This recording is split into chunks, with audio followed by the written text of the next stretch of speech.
Bom, esse problema assusta um pouco quando você vê essa espira que não é plana, ela foi dobrada. Imagina uma espira quadrada onde você dobra ela. Então, o problema é o seguinte: é uma espira que a gente pode ver, ela começa com A, B, C, D, E, F e volta para o A, que tem as determinadas dimensões, e o problema quer saber qual que é o momento de polo magnético dessa espira com essas duas faces.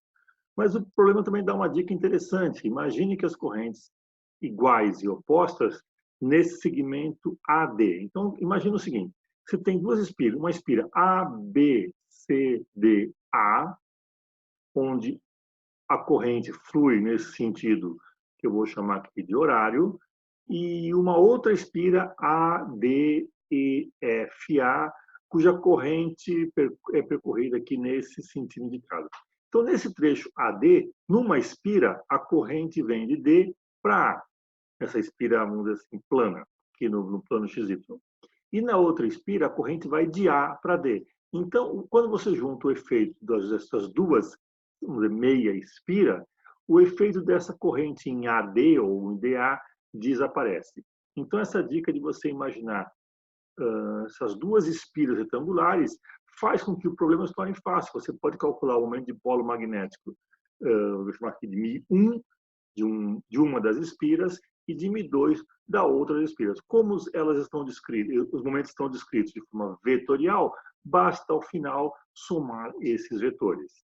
Então, quanto que vale o momento de polo magnético da esfera, por exemplo, 1, A, B, C, D?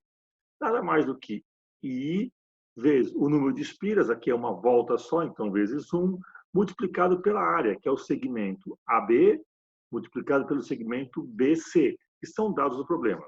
O interessante está aqui, ó, esse momento de polo aponta na direção menos K.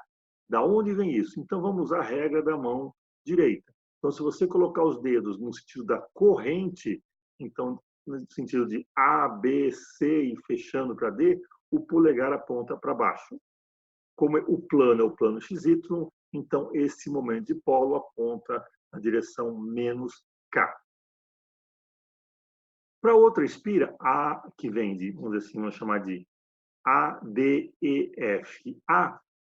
o módulo é I vezes uma volta só, multiplicado pela área, que é essa dimensão aqui, AF, multiplicado por AD.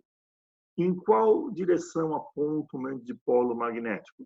Ele vai apontar, também regra da mão direita. Se você colocar os dedos apontando para a corrente, então de EFA, o polegar aponta para o lado mais Y, para o lado direção J.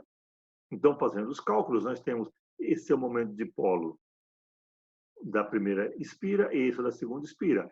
E o momento de polo total é simplesmente a soma entre esses dois vetores. Tem uma componente na direção J e uma componente na direção K. Qual o significado desse momento de polo magnético? Lembra, essa grandeza te fala quão forte é o efeito magnético dessa geometria, dessa espira dobrada, quando você coloca num campo magnético. A tendência é que o momento de polo magnético se alinhe ao campo magnético. Vai surgir um torque, de forma que você alinha os dois vetores, o vetor campo magnético com o vetor momento de polo magnético. Então, quanto maior for esse momento de polo, maior vai ser o torque, mais intensa vai ser a tendência para a espira se alinhar com o campo magnético.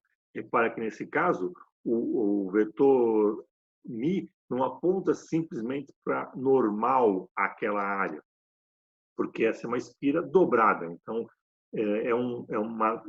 aponta numa direção intermediária entre essas duas faces. Mas o efeito final de rodar essa espira para fazê-la se alinhar com o campo magnético é dado pelo produto μ e o escalar campo magnético. Essa é a energia. E o torque é o μ vetor campo magnético, que é o torque para mover essa espira.